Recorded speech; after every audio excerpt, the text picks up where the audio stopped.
മന്ത്രം ചെയ്ത് ഒരു സാധനം വെക്കാൻ വേണ്ടി ഒരാളിനെ അയച്ചു. അയാൾ നേരെ വന്ന് ഞങ്ങളുടെ വീടിൻ്റെ മെയിൻ ഗേറ്റിനകത്തോട്ട് കയറുകയും എടുത്തൊരേറി ഇയാളൊരു 14 അടി പൊക്കത്തിൽ പോയി.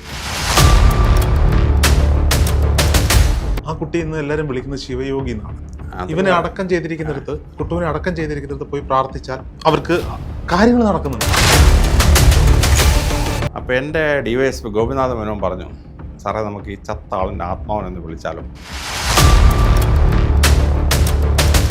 ആ മോനെ കൊണ്ടുവന്നിട്ട് ഈ ആളിനെ അടക്കിയ സ്ഥലത്തിന് ചുറ്റും 3 തവണ വലം വെച്ചിട്ട് കൊണ്ട് വീട്ടിൽ വന്ന് തറയിലോട്ട് കിടത്തി മന്ത്രമൊക്കെ ചൊല്ലി വരും. അത് കഴിഞ്ഞ് വെറ്റിലെടുത്തിട്ട് വെറ്റിൽ ഇങ്ങനെ മടക്കുമ്പോൾ ഇയാൾ വടി പൊങ്ങി വരും. 15 വയസ്സുള്ള കുട്ടിയുടെ ശബ്ദം മാറി 52 വയസ്സുള്ള ഒരാളിൻ്റെ ശബ്ദമായിട്ട് മാറി. അത് കഴിഞ്ഞ് ആത്മാവ് പറഞ്ഞു, അയ്യോ പാതാളത്തിൽ ഞങ്ങളെ ഒന്നിങ്ങനെ വിളിപ്പിക്കല്ലേ, ഭയങ്കര വേദനയാണ് ഞങ്ങൾക്ക് എന്ന്. അപ്പോൾ ഇതൊരു കേസ് സ്റ്റൈൽ എഴുതാൻ പറ്റില്ല. ഇന്ത്യൻ എവിഡൻസ് ആക്ടിൽ ആത്മാവെന്ന ഒരാളില്ല. അപ്പോൾ ഞങ്ങൾ കള്ളത്തെളിവുണ്ടാക്കി. ഞാനൊരു സ്റ്റോറി ചെയ്യാൻ വേണ്ടി നമ്മുടെ ചാനലിലെ എല്ലാ പ്രേക്ഷകർക്കും അറിയാവുന്ന കഥയാണ്. ഞാൻ ഒരുപാട് തവണ വന്ന് പറഞ്ഞു പോയ കഥയാണ്. അതിനെ സംബന്ധിച്ച് എൻ്റെ പുസ്തകം ഈ മാസം 27-ാം തീയതി ഇറങ്ങുന്നുണ്ട്. ആത്മാക്കൾ പറയാൻ ബാക്കി വെച്ചു. ഞാനൊരു വീട്ടിൽ പോയതാണ്. 20 വയസ്സുള്ള ഒരു പയ്യൻ, കുട്ടു എന്ന് പേരുള്ള ഒരു പയ്യൻ, സൂരജ് കൃഷ്ണ. അവൻ MBBS ഡോക്ടർ ആകാൻ വേണ്ടി എൻട്രൻസ് കോച്ചിങ്ങിന് പഠിക്കുകയായിരുന്നു. അവനൊരു അസുഖം ഉണ്ടായിരുന്നു, ആരും തിരിച്ചറിഞ്ഞില്ല. ഒരു ദിവസം വീട്ടിൽ കുഴഞ്ഞു വീണു, ഹോസ്പിറ്റലിൽ എത്തിച്ചു, മാറ്റപ്പെട്ടു. അതിനുശേഷം ഇവരുടെ അച്ഛനും അമ്മയ്ക്കും ഇവൻ്റെ പ്രസൻസ് ഫീൽ ചെയ്യാൻ പറ്റുന്നു. രാത്രിയാകുമ്പോൾ TV വെക്കുന്നു, പല ശബ്ദങ്ങൾ കേൾക്കുന്നു. ഇവർ കർമ്മമൊന്നും ചെയ്തിട്ടില്ല, ഈ കുട്ടിക്ക് ചെയ്യുകയില്ല. കാരണം അവർക്ക് ആ സോളിനെ എപ്പോഴും കൂടെ വേണം, ഇതാണ് അവരുടെ ആവശ്യം. ഈ കഥ അറിഞ്ഞിട്ടാണ് ഞാനത് ഷൂട്ട് ചെയ്യാൻ വേണ്ടി പോയത്. ചെന്നപാടെ എനിക്ക് ബാത്റൂമിൽ പോകണം. ഞാൻ ആദ്യം ചെന്ന് ആ വീട്ടിൽ ചോദിച്ചത്, അമ്മ എനിക്കൊന്ന് ബാത്റൂമിൽ പോകണം. അവരുടെ അനിയൻ പയ്യൻ, അവൻ്റെ റൂമാണ് എനിക്ക് തുറന്നത്. എനിക്കറിയില്ല കുട്ടിയുടെ റൂമാണ്. ഈ റൂം 24 മണിക്കൂറും പാട്ട് വെച്ച് ഫാനും ഇട്ട് അവൻ അവിടെ ഉണ്ട് എന്നുള്ള സങ്കല്പത്തിൽ എല്ലാ ദിവസവും ആഹാരവും ചോക്ലേറ്റും ഒക്കെ വാങ്ങി വെച്ച്, എല്ലാ ബർത്ത്ഡേക്കും കേക്ക് ഡ്രസ്സൊക്കെ വാങ്ങി വെച്ച് അവൻ കിടന്ന ബെഡൊക്കെ അതേപോലെ സൂക്ഷിച്ചിരിക്കുന്ന റൂമാണ്. ഞാൻ നേരെ ബാത്റൂമിൽ പോയി എൻ്റെ കാര്യം സാധിച്ചുകൊണ്ടിരിക്കുമ്പോഴാണ് എൻ്റെ ചിന്തയിലേക്ക്, അയ്യോ ഇത് ആ വീടല്ലേ, ഈ ബാത്റൂമിൽ നിന്ന് കുളിച്ചിറങ്ങുമ്പോഴല്ലേ അവനിത് സംഭവിച്ചത്. അവിടെ നിന്ന് ഞാൻ താഴെ വന്നു. വീട്ടുകാരുടെ അടുത്ത് ഷൂട്ടെല്ലാം കഴിഞ്ഞിട്ട് ഒരാവശ്യമില്ല, ഞാൻ അവരോട് പറയാണ്, എനിക്ക് ഒന്നും കൂടി ആ റൂമിൽ പോകണം, എനിക്കൊരു ഇൻട്രൊഡക്ഷൻ എടുക്കണം. ഞാൻ ആ റൂമിലെത്തി. ഇൻട്രൊഡക്ഷൻ എടുത്തുകൊണ്ടിരിക്കുന്ന സമയത്ത് നല്ലൊരു കാറ്റടിച്ചു. അപ്പോൾ നല്ലൊരു ഒരു സുഗന്ധം, ഒരു ഭസ്മത്തിൻ്റെയോ ചന്ദനത്തിൻ്റെ എന്തൊരു സുഗന്ധം എനിക്ക് ഫീൽ ചെയ്യാൻ പറ്റി.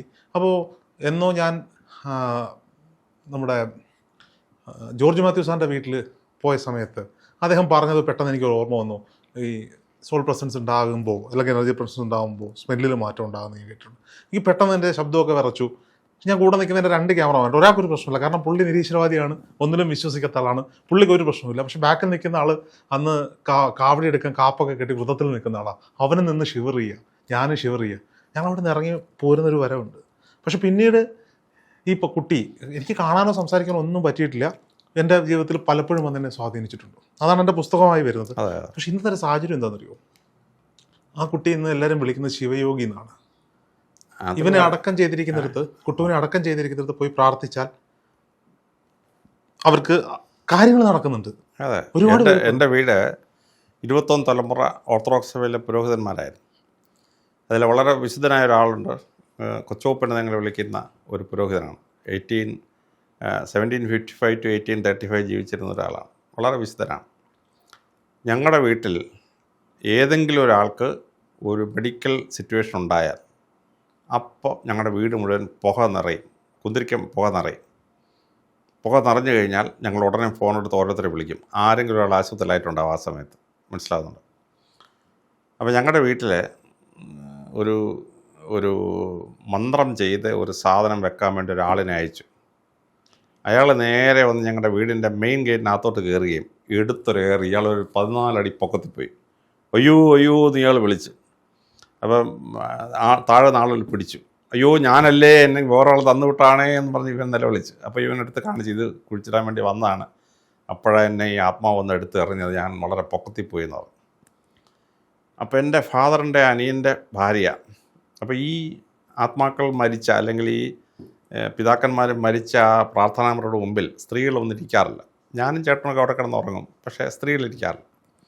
അപ്പോൾ എൻ്റെ അപ്പൻ അനിയൻ്റെ വൈഫ് അവിടെ വന്നിരുന്ന് ഈ മെയിൻ റോഡ് കാണാം, ഈ ആളുകൾ പോകുന്നു കണ്ടുകൊണ്ടിരിക്കുകയായിരുന്നു. അറിയാതെ ഉറങ്ങിപ്പോയി. ഉച്ചയ്ക്ക് ഒരു 3 മണിയായിരുന്നു. ഒറ്റ അടി. അയ്യോ എന്ന് നിലവിളിച്ചു. അപ്പോൾ ഞാനും അമ്മയും കൂടി ഇപ്പുറത്തെ വീട്ടിൽ നിന്നാണെങ്കിൽ ഓടി അപ്പുറത്തെ വീട്ടിൽ ചെന്നു. ഇവരങ്ങ് പേടിച്ചിരിക്കുകയാണ്. എന്നെ ഒരു അച്ഛൻ വന്ന് അടിച്ചു എന്ന് പറഞ്ഞു. അപ്പോൾ ഞാൻ നോക്കി, ഇവർ നല്ല വെളുത്ത സ്ത്രീയാണ്. ഈ വിരൽ അടിച്ച പാട് കവളിൽ കിടപ്പുണ്ട്. ഇവിടെ ഇരുന്നാണ് നീ ഉറങ്ങുന്നത്, പോയി അപ്പുറത്തെ വീട്ടിൽ പോയി കിടന്ന് ഉറങ്ങാൻ പറഞ്ഞു. അപ്പോൾ ഞാൻ എൻ്റെ പൂർവികരുടെ ഫോട്ടോ എടുത്ത് ഇവരെ കാണിച്ചു. അപ്പോൾ എൻ്റെ ഗ്രേറ്റ് ഗ്രാൻഡ് ഫാദറായിരുന്ന പുത്തൻവീട്ടിൽ അച്ഛൻ എന്ന് പറയുന്നത് യാക്കോബ് കത്തനാരുടെ ഫോട്ടോ കാണിച്ചപ്പോൾ അയ്യോ ഈ അച്ഛനാണ് എന്നെ അടിച്ചതെന്ന് പറഞ്ഞു. അപ്പോൾ ഈ കുപ്പായമൊക്കെ ഇട്ടിട്ട് ഇങ്ങനെ ഈ മാംസമൊക്കെ ഇങ്ങനെ തൂങ്ങിക്കിടക്കുന്ന രീതിയിലാണ് ഈ അച്ഛൻ വന്നിരിക്കുന്നത്. അപ്പോൾ ഈ അച്ഛൻ്റെ കല്ലറ അവിടുത്തെ സ്കൂളിലാണ് അടക്കപ്പെട്ടിരുന്നത്. അപ്പോൾ ആ സ്കൂൾ ഇടിഞ്ഞു പൊളിഞ്ഞ് കിടക്കാണെന്ന് റിപ്പയർ ചെയ്യണമെന്ന് അച്ഛൻ എന്നോട് പറഞ്ഞു. അപ്പോൾ ഞാൻ 3 ലക്ഷം രൂപ എടുത്തിട്ടത് എല്ലാം റിപ്പയർ ചെയ്യാം. അപ്പോൾ തമിഴ്നാട്ടിൽ നിന്ന ആളുകളാണ് ഇത് റിപ്പയർ ചെയ്യാൻ കിടക്കുന്നത്. ഇവർ രാത്രിയിൽ ഉറങ്ങാൻ വേണ്ടി പായൊക്കെ വിരിച്ച് കിടന്നപ്പം ഈ അച്ഛൻ്റെ കല്ലറയുടെ മേളിൽ ഒരുത്തം പാ വിരിച്ച് കിടന്നു. അടി, ഭയങ്കര അടി. ഇവനെഴുതിട്ട് ഓടി. നീ എന്തിനാണ് എന്നെ അടിച്ചതെന്ന് മറ്റോണ്ട് ചോദിച്ചു. അവൻ ഞാൻ തന്നെ അടിച്ച് ഞാൻ കിടന്ന് ഉറങ്ങാമെന്ന് പറഞ്ഞു. അപ്പം നേരം വിളിച്ച് ഞങ്ങൾ ഇന്നും പറഞ്ഞു, അയ്യോ എന്നെ ആരാണ്ട് കയറി അടിച്ചു എന്ന് പറഞ്ഞു. അപ്പം ഞങ്ങൾ ചോദിച്ചു, നീ ഇല്ല അതിൻ്റെ മണ്ടക്കറി, അതിൻ്റെ മണ്ടക്കറി കിടന്ന് അടി വന്നെന്ന് പറഞ്ഞു. അപ്പോൾ കല്ലറ കിടക്കുന്ന അച്ഛൻ 1948 മരിച്ച അച്ഛൻ അദ്ദേഹത്തിൻ്റെ കല്ലറയുടെ മുകളിൽ പാ വിരിച്ച് കിടന്നപ്പം ഈ തമിഴ്നാട്ടിലെ തൊഴിലാളിക്ക് അടി പറ്റിക്കുകയാണ്. മനസ്സിലാവുന്നുണ്ടോ? ആത്മാവ് വന്നിട്ട് അടിക്കുകയാണ്. അപ്പോൾ എറണാകുളം പോലീസ് കമ്മീഷൻ ആയിരിക്കുമ്പം ഞാനൊരു സൈക്കോളജി കോൺഫറൻസിന് പോയി. അപ്പോൾ ഒരു സൈക്കാട്രിസ്റ്റിൻ്റെ അടുത്ത് തോന്നി, സാറേ എനിക്കൊരു കേസുണ്ട്, എൻ്റെ അടുത്തൊരു കുട്ടിക്ക് പ്രാന്താന്ന് പറഞ്ഞ് കൊണ്ടുവരികയാണ്. പക്ഷേ ആ കുട്ടിക്ക് പ്രാന്തില്ല. പക്ഷേ ആ കുട്ടി പറയുന്നത് കുട്ടി പൂർവ്വജന്മത്തിൽ ബോംബെയിലെ ഒരു ഫ്ലാറ്റിലായിരുന്നു എന്നൊക്കെ പറയുന്നു. അതാണ് പ്രാന്തെന്ന് പറഞ്ഞ് ഇവർ കൊണ്ടുവരുന്നത് എന്ന് പറഞ്ഞു. അപ്പോൾ എനിക്ക് ഇങ്ങനെയുള്ള കാര്യം കേട്ടപ്പോൾ ഇൻട്രസ്റ്റായി. അപ്പോൾ ഞാനൊരു കാര്യം ചെയ്തു. ഞാൻ 2 പോലീസുകാരെ വിളിച്ചിട്ട് അപ്പനും അമ്മയും കുട്ടിയും കൊണ്ട് നേരെ ട്രെയിനെ കയറ്റി ബോംബെ വിട്ടു. അപ്പോൾ അന്ധേരിയിലെ ഈ കുട്ടി പറയുന്ന വീടിൻ്റെ ഒരു 100 മീറ്റർ അകലെ ഒരു ആൽമരത്തിന് ചുവട്ടിക്കൊണ്ട് നിർത്തിയിട്ട് എന്താ സംഭവിക്കുന്നത് നോക്കാൻ പറഞ്ഞു. കുട്ടി ആൽമരത്തിൻ്റെ ചുവട്ടിൽ നിന്ന് ചുറ്റും നോക്കി. എന്നിട്ട് ഈ ഫ്ലാറ്റിന് നേരെ ഒരൊറ്റ ഓട്ടം ഓടി, ഒരു നില കയറി, 2ാം നില കയറി, ഒരു വീടിൻ്റെ അവിടെ ചെന്ന് കൊട്ടിയപ്പം ഒരു സ്ത്രീ ഇറങ്ങി വന്നു. അമ്മയുടെ മോളമ്മ, ഞാനിത്തവണ കേരളത്തിൽ ജനിച്ചിരിക്കുക അമ്മ, ഈ സ്റ്റെപ്പിൽ നിന്ന് ഇറങ്ങിപ്പോഴല്ലേ അമ്മ ഞാൻ വീണതെന്ന് പറഞ്ഞു. ആ സ്ത്രീയും കരയാൻ തുടങ്ങി. അമ്മ ഞാൻ മരിക്കുന്നതിൻ്റെ തലേദിവസം അമ്മ ഒരു 2 വള വാങ്ങിച്ചു തന്നില്ലേ അമ്മ, അതെനിക്കൊന്ന് കാണിക്കാം അമ്മ എന്ന് പറഞ്ഞു. അപ്പോൾ നിലവാരം തുറന്ന് ഇവളെ വളയെടുത്തു. അമ്മ ഞാൻ മരിക്കുന്നതിന് ഒരാഴ്ച പിന്നെ കല്യാണത്തിന് പോകാൻ വേണ്ടി ഒരു ചുമന്ന പാവാടയും ബ്ലൗസും അമ്മ വാങ്ങിച്ചു തന്നില്ലേ അമ്മ, അതൊന്ന് കാണിക്കാമ്മ എന്ന് പറഞ്ഞു. അപ്പോഴത്തേക്ക് ഈ സ്ത്രീ അൺകൺട്രോളബിളായി. കാരണം അങ്ങനെ ഒരു സംഭവം നടന്ന പാവാട അവർ സൂക്ഷിച്ച് വെച്ചിട്ടുണ്ട്. ഈ കുട്ടിയുടെ പാവാടയും ജബ്ബറും വാങ്ങിച്ചു വെച്ചിട്ടുണ്ട്. ബാക്കിയുള്ള കാര്യങ്ങളൊക്കെ ഈ കുട്ടി പറഞ്ഞപ്പോൾ അവരിച്ചിരി പണക്കാരാണ്. അവർ പറഞ്ഞു ഈ കുട്ടിയെ ഞങ്ങൾക്ക് വിട്ടുതരണമെന്ന് പറഞ്ഞു വളർത്താനായിട്ട്. അപ്പോൾ ഇവർ പറഞ്ഞു അതൊക്കെ തരില്ല, ഞങ്ങൾക്ക് ആകെ ഒരു മോള് മാത്രമേ ഉള്ളൂ, വിട്ടുതരാൻ പറ്റിയല്ല. അവർ പറഞ്ഞു എന്നൊരു കാര്യം ചെയ്യും, മാസം 10,000 രൂപ അയച്ചു തരാം, കുട്ടിയെ നിങ്ങൾ ഭംഗിയായിട്ട് നോക്കാം, എന്നിട്ട് ഇടയ്ക്കിടയ്ക്ക് ഞങ്ങൾക്ക് ഫോട്ടോ അയച്ചു തരണം, ഫോണിൽ ഞങ്ങളെ സംസാരിപ്പിക്കണം എന്നൊക്കെ പറഞ്ഞു. അങ്ങനെ ഇവർ മാസം 10,000 രൂപ അയച്ചു കൊടുക്കും. അവർ എറണാകുളത്ത് കുഞ്ഞിനെ ഇങ്ങനെ നോക്കും. അപ്പോൾ ഇങ്ങാർക്ക് സാമ്പത്തികമായിട്ട് വലിയ കടം വന്നു. കടം വന്നപ്പോൾ ഇങ്ങാർക്ക് ദൈനംദിനം ചിലവ് ഇച്ചിരി ബുദ്ധിമുട്ട്. ഈ 10,000 രൂപ അല്ല വേറെ ചിലവിന് പൈസ ഇല്ല. അപ്പോൾ ഇവർ ബോംബെയിലെ വിളിച്ചു. അപ്പോൾ അവർ പറഞ്ഞു ശരി, ഞങ്ങൾക്ക് 65 വയസ്സായി, നിങ്ങളിഞ്ഞ് വാ, ഞങ്ങളുടെ വീടിന് തൊട്ടടുത്തുള്ള ഫ്ലാറ്റിലോട്ട് നിങ്ങൾക്കൊരു ഫ്ലാറ്റ് വാടകയ്ക്ക് എടുത്ത് തരാം, നിങ്ങളിവിടെ താമസിക്കാൻ പറഞ്ഞു. അങ്ങനെ ഈ ഭർത്താവും ഭാര്യ ഈ കുഞ്ഞും കൂടെ നേരെ ബോംബെ പോയി ഇവരുടെ ഫ്ലാറ്റിന് തൊട്ടടുത്ത ഫ്ലാറ്റിൽ താമസിച്ച് അവർ മരിച്ചപ്പോൾ അവരുടെ മുഴുവൻ സ്വത്തും ഈ കുട്ടിക്ക് എഴുതി കൊടുത്തു.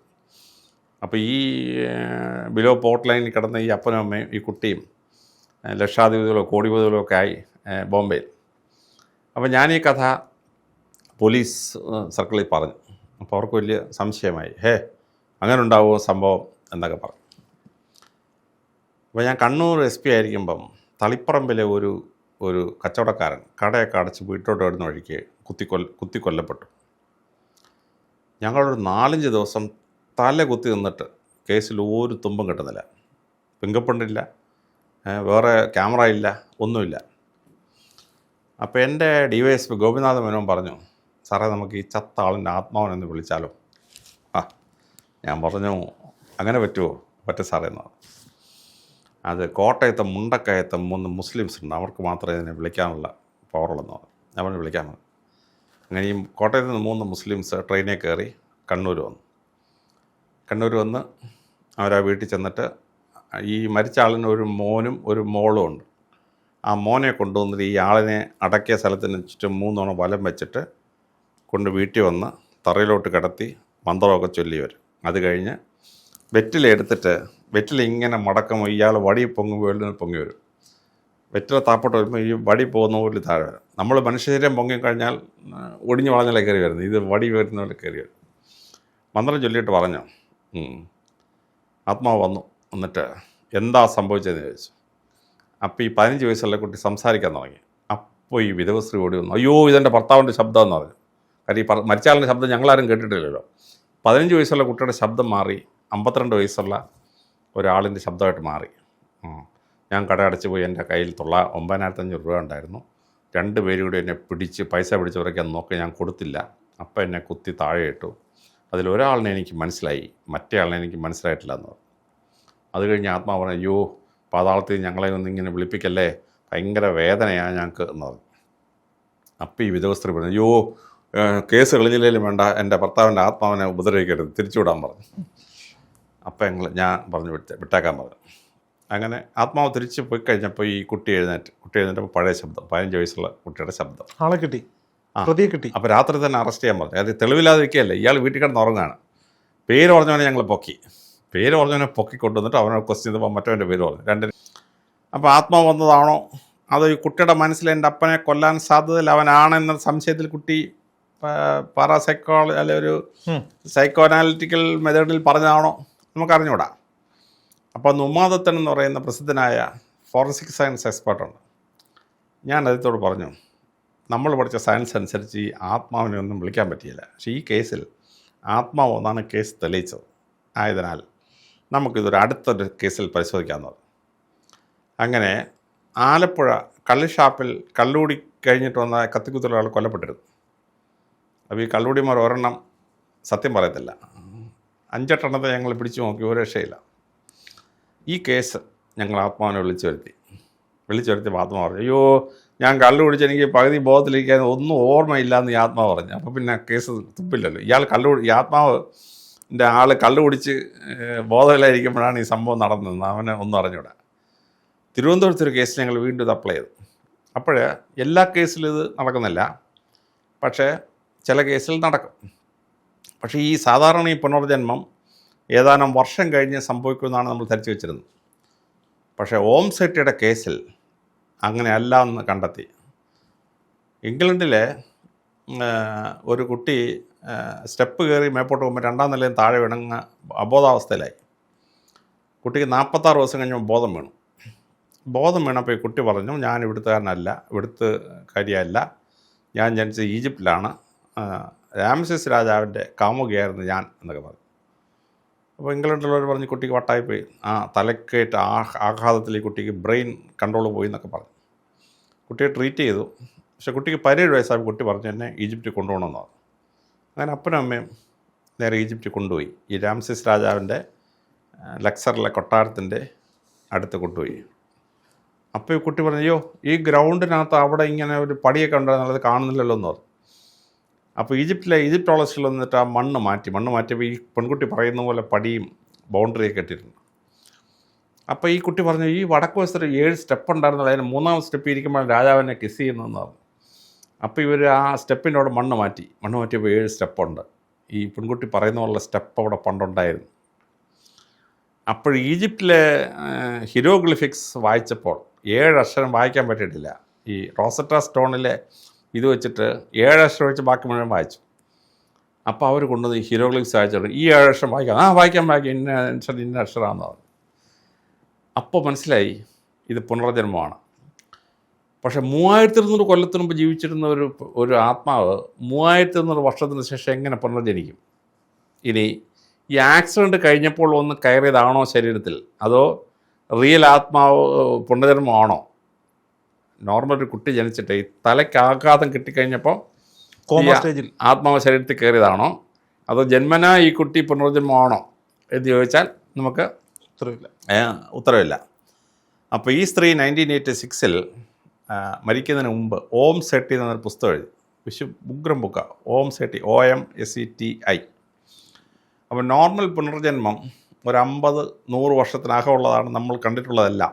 പക്ഷേ ഈ കേസിൽ പുനർജന്മം ഒരു 3300 ഇയേഴ്സ് ബാക്കിലുള്ള ജീവിച്ചിരുന്നൊരു ആത്മാവ് പുനർജനിച്ചിരിക്കുകയാണ്, which is very very strange.